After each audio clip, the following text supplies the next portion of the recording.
జై శ్రీరామ్ అందరికీ నమస్కారం వెల్కమ్ టు న్యూస్ అఖండ నేను మీ కస్తూరి శ్రీధర్ మిత్రులారా మీ అందరి కోసం ఒక అద్భుతమైనటువంటి ఒక న్యూస్ అయితే తెచ్చిన న్యూస్ మాత్రం సూపర్ ఆరు మాటల సూపర్ అంటే సూపర్ అంతే కొంతమందికి నరేంద్ర మోడీ గారు 2014లో ఆయన ప్రధాని అయినప్పటి నుంచే తెలుసు కానీ నరేంద్ర మోడీ గారు గుజరాత్ ముఖ్యమంత్రిగా ఉన్నప్పటి నుంచే చాలా మందికి తెలుసు అవునా కదా అప్పట్లో కేంద్రంలో కాంగ్రెస్ పార్టీ ప్రభుత్వం అయితే ఉన్నింది ఎప్పుడు 2000 నుంచి 2014 వరకు ఆ సమయంలో నరేంద్ర మోడీ గారు గుజరాత్ రాష్ట్రానికి ముఖ్యమంత్రిగా పనిచేస్తూ ఉన్నారు దీంతో అప్పుడు కేంద్రంలో ఉన్నటువంటి కాంగ్రెస్ ప్రభుత్వం గుజరాత్ ప్రభుత్వానికి ఏ మాత్రం కూడా సహాయ సహకారాలు అందించేవాళ్ళు కాదు ప్రతి క్షణం కూడా నరేంద్ర మోడీ గారిని ఏదో ఒక విధంగా ఇబ్బందులు పెట్టాలని చెప్పి చూస్తూ ఉన్నారు నరేంద్ర మోడీ గారి పైన 2002లో జరిగినటువంటి ఈ గుజరాత్ అల్లర్లకు సంబంధించినటువంటి తప్పుడు కేసులు బనాయించి నరేంద్ర మోడీ గారిని ముప్పు తిప్పలు పెట్టినారు అదేమయ్యా అంటే కేసులు కోర్టులు అంటూ నిత్యం నరేంద్ర మోడీ గారిని తిప్పుతూ మోడీ గారిని అనేక ఇబ్బందులు కూడా గురి చేశారు అయినప్పటికీ అప్పటి గుజరాత్ ముఖ్యమంత్రి అయినటువంటి నరేంద్ర మోడీ గారు ఏ మాత్రం ఆత్మవిశ్వాసం కోల్పోకుండా ధైర్యంగా ఆ కేసులన్నింటినీ కూడా ఎదుర్కొంటూనే మరొక పక్క గుజరాత్ను విజయవంతంగా అభివృద్ధి బాటలో పయనించేటట్టు చేశారు 2004 నుంచి 2014 వరకు మన దేశ జీడిపిని మోసింది ఒక్క గుజరాత్ రాష్ట్రమే అర్థమవుతుందా ఈ విషయం చాలామందికి తెలియదు ఆ కాలంలో గుజరాత్ అన్ని రంగాల్లో కూడా అభివృద్ధి బాట పట్టింది కేంద్ర ప్రభుత్వం ఏ మాత్రం సహాయం చేయనప్పటికీ నరేంద్ర మోడీ గారు గుజరాత్ రాష్ట్ర అభివృద్ధిని పరుగులు పెట్టించాడు దట్ ఈజ్ నరేంద్ర మోడీ అర్థమవుతుందా అందుకే ఆ రోజుల్లో నరేంద్ర మోడీ అంటే అందరూ కూడా ఒక హీరోలా భావిస్తూ ఉన్నారు ఒక రాజనీతిజ్ఞుడిగా చూస్తూ ఉన్నారు 2010 నుంచే నరేంద్ర మోడీ గారు మన భారతదేశానికి ప్రధాని కావాలన్న ప్రచారం కూడా ఊపందుకునింది ఎందుకంటే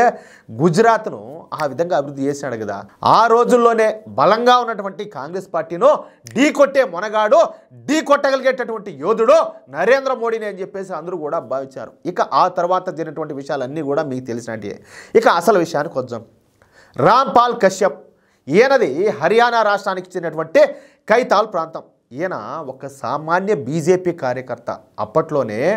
గుజరాత్ సీఎంగా పనిచేస్తున్నటువంటి నరేంద్ర మోడీ గారికి ఈయన వీరాభిమాని దీంతో ఇక రాంపాల్ కశ్యప్ అప్పట్లోనే ఒక ప్రమాణం అయితే చేశాడు అదేందయ్యా అంటే నరేంద్ర మోడీ గారు ప్రధానమంత్రి అయ్యే వరకు ప్రధానమంత్రి అయినటువంటి నరేంద్ర మోడీ గారిని తాను స్వయంగా కలిసే వరకు కాళ్లకు చెప్పులు వేసుకొని చెప్పి శబ్దం చేశాడు ఇక్కడ ఒక మాట గమనించండి నరేంద్ర మోడీ గారు ప్రధానమంత్రి అయ్యే వరకు అంటే అదొక రకం ప్రధానమంత్రి అయినటువంటి నరేంద్ర మోడీ గారిని కలిసేంత వరకు కూడా నేను చెప్పులు వేసుకోనంటే ఇదే మామూలు మాటలు అయ్యా ఆయనకి ఎంత నమ్మకం ఉంటాయా స్వామి ఆయన మీద నరేంద్ర మోడీ గారి మీద సరే ఇక 2014లో నరేంద్ర మోడీ గారు ప్రధాని పదవిని అయితే అధిరోహించారు ఆ తర్వాత 2019 ఎన్నికల్లో కూడా నెగ్గి మరొకసారి ప్రధానమంత్రి పదవిని అయితే స్వీకరించారు ఆ తర్వాత మళ్ళీ మొన్న 2024 ఎన్నికల్లో ముచ్చటగా మూడోసారి గెలిచి మోడీ గారు ప్రధానిగా ప్రమాణ స్వీకారం చేశారు కానీ రాంపాల్ కశ్యప్ మాత్రం నరేంద్ర మోడీ గారిని కలవలేకపోయినాడు అయితే ఈ రాంపాల్ కశ్యప్ గురించి ఆయన చేసినటువంటి శపథం గురించి మొన్నటి వరకు మన ప్రధాని నరేంద్ర మోడీ గారికి కూడా తెలియదు ఎట్లా తెలుస్తుంది తెలియదు కదా అయితే ఈ మధ్యనే ఈ సోషల్ మీడియా మాధ్యమం ద్వారా నరేంద్ర మోడీ గారికి ఈ విషయం అయితే తెలిసిపోయింది అంతే ఇక నిన్న హర్యానా పర్యటనకు వెళ్ళినటువంటి నరేంద్ర మోడీ గారు హిసార్ విమానాశ్రయాన్ని ప్రారంభించారు ఇక అదే స్టేజ్ నుంచి ఈ రాంపాల్ కశ్యప్ను వేదికపైకి పిలిచారు ఇంతకాలం కూడా తన కోసం చూసినటువంటి నిరీక్షణకు తెరదించుతూ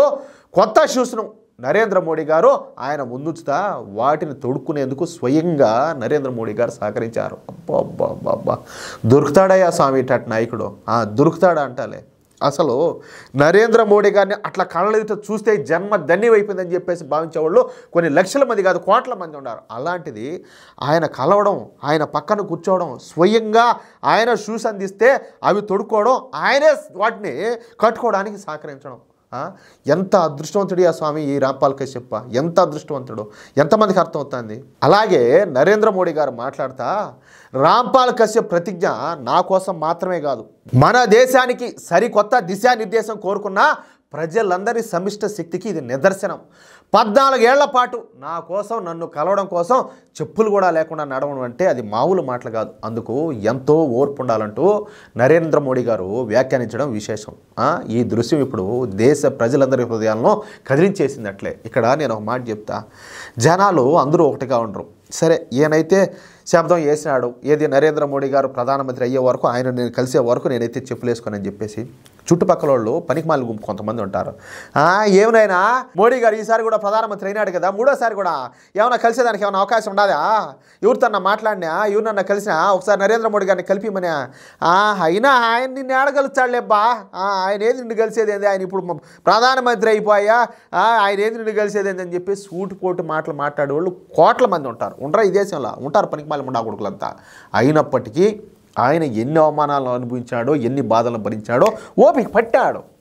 ఈరోజు ఏమైంది, కారణ జన్ముడు, అదేవిధంగా భారతీయుల హృదయ సామ్రాట్ అయినటువంటి నరేంద్ర మోడీ గారిని ఈరోజు కలుసుకోగలిగినాడు. ఈ దెబ్బతో ఆయన జన్మ అయితే ధన్యమైపోయింది. అది నరేంద్ర మోడీ గారి నాయకత్వం, ఆయన మనస్తత్వం ఎంత గొప్పవాడో ఒకసారి దీన్ని బట్టి ఆలోచించండి. ఇప్పటికి కూడా మోడీ గారిని వ్యతిరేకించేవాళ్ళు, విమర్శించేవాళ్ళు చాలా మంది ఉన్నారు. ఇంకా సరే, వాళ్ళ విమర్శలు, వాళ్ళ మూర్ఖత్వాన్ని వాళ్ళ మనసుకే వదిలేస్తున్నా. ఇంకా దీనికి అంతకు మించి అయితే మాటలేవు. ఏమంటారా మిత్రులారా? ఖచ్చితంగా ఈ న్యూస్ మీకు నచ్చే ఉంటుందని చెప్పేసి నేను అనుకుంటున్నా. ఈ న్యూస్ మన తెలుగు ప్రజలకు ఏ ఒక్కరికి తెలియకుండా అయితే ఉండకూడదు. కాబట్టి మీకు ఎంతమందికి వీలైతే అంతమందికి షేర్ చేయండి, దంచి కొట్టండి అట్నే. అలాగే మీ యొక్క అమూల్యమైన అభిప్రాయాలను ప్రతి ఒక్కరు కూడా కామెంట్ రూపంలో తెలియజేయండి. ఇంకొక విషయం ఏంటంటే, ఇంతవరకు మీరు కనుక మన ఛానల్ సబ్స్క్రైబ్ చేసుకున్నట్లయితే